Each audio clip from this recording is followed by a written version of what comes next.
Hi everyone, my name's Alice from Discovery Eye, and in this short video we're going through another DAX pattern, all focused on environmental data. So today we're building on the last two blog videos and having a look at the same data set again, our reservoir storage volumes, but making them a little bit more dynamic now. Now we're going to bring in a what if parameter to analyze and compute on the fly what the likelihood is of our storage outlook occurring. So let's take a step back. I'll go through the scenario first for those of you who haven't watched the previous two videos, and then we'll dive into it. So let's imagine that we're a water resource manager of a small town where our primary water source comes from 3 reservoirs. And I've run 120 different modeling outlook scenarios to try to understand what our future water supply could look like. I've imported my data into Power BI and I've created some really cool calculations using percentile X to analyze my data and the likelihood of different scenarios occurring. That's what we can see in this chart here. But what if I wanted to calculate the percentiles on the fly? Can I even do that in Power BI? So at the moment, what we've got here is we've analyzed our modeling results and we've calculated, we're presenting the data here for a range of different likelihoods. So a very rare event is an event which occurs approximately 1 in 100 years on average. A rare event occurs 5 out of 10 years on average. An unlikely is 10 out of 100. And a possible is 1 in 2. So these are set exceedance probabilities that we're presenting here. But what if we wanted to calculate maybe a 2 in 100 year event or a 3 in 100 year event or some very specific occurrence or likelihood? That's where having a what if parameter is really helpful for us, where we can make our DAX calculations dynamic by allowing the users to change certain inputs on the fly using a slicer. So let's take a look at how this works. I'm going to create a little bit of space on my canvas here. And now what we want to do is we want to go up to the modeling tab of Power BI Desktop and select new parameter. And I want to select numeric range. So let's give our parameter a name. I might call it forecast likelihood, and it can be a %. I want this to be a decimal number between 0.01 all the way up to 1 with an increment of 0.01. And the default will give maybe 50%, so 0.5. And I've kept on the checkbox to add a slicer to the page. So let's press OK and we'll see what happens. So you can see Power BI, it's added this slicer here to my report page.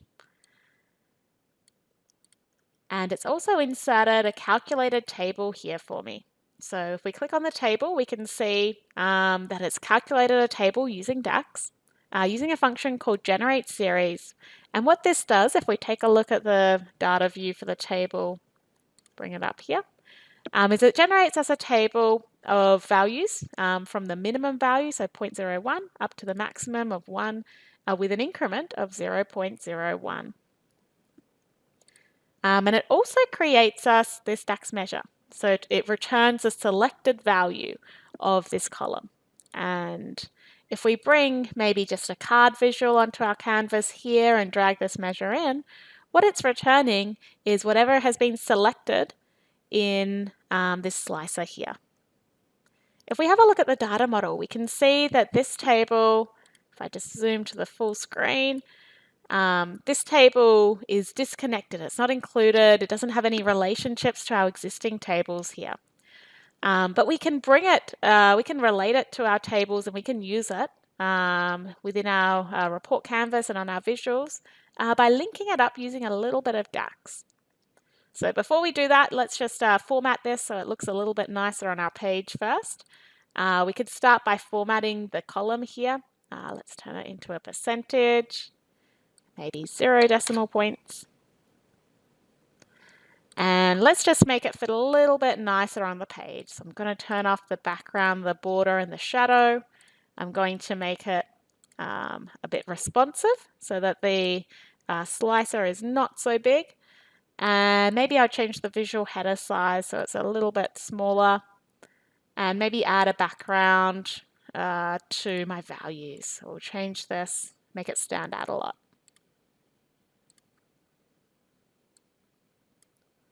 Cool, so that fits a little bit nicer on the page. You can see when we change our slider here, this card metric updates. But what we really want to do is we want to add an extra line to our time series chart down here for our dynamic outlook. So let's do that now. What we can do is we can select one of these measures. So we've got the very rare case here. And then what I'm going to do is I'm going to duplicate this. I'm just going to copy this. I'm pressing Control A to select all of the DAX, then Control C. Always good to know keyboard shortcuts. I'm inserting a new measure and now I'm pressing Control V. And we can call this forecast likelihood for our what if parameter. And here, instead of hard coding in the percentile, we want to make this dynamic. So we want to reference the measure which was created from our what if parameter. So I'm going to type in forecast likelihood, this percent value here, and press enter. So now if we bring this time series, our new one we just calculated, here it is. If we bring it onto our chart, maybe at the very end here, and make sure to choose a new data color, otherwise we won't be able to see it. So let's change our color. We might change this to be maybe a bright blue, and maybe we'll make just this one dashed. So I just want to edit this one series, make this one dashed. You can see at the moment with a 50% likelihood, it's returning exactly the same as the possible results. And that makes sense because if we have a look at the scenarios here, a possible occurs 1 in 2 years on average. But if we change this, maybe we'll make it 0.02 or 0.03, so 3% here. You can see it sits in between the very rare, which is 1 in 100, and the rare, which is a 5 in 100. And there you have it. This is how we can make a really dynamic scenario analysis tool within Power BI, just by knowing how to use the what if parameters and tweaking our existing DAX formulas. So this can go a long way to enabling you to make a decision support tool off your data.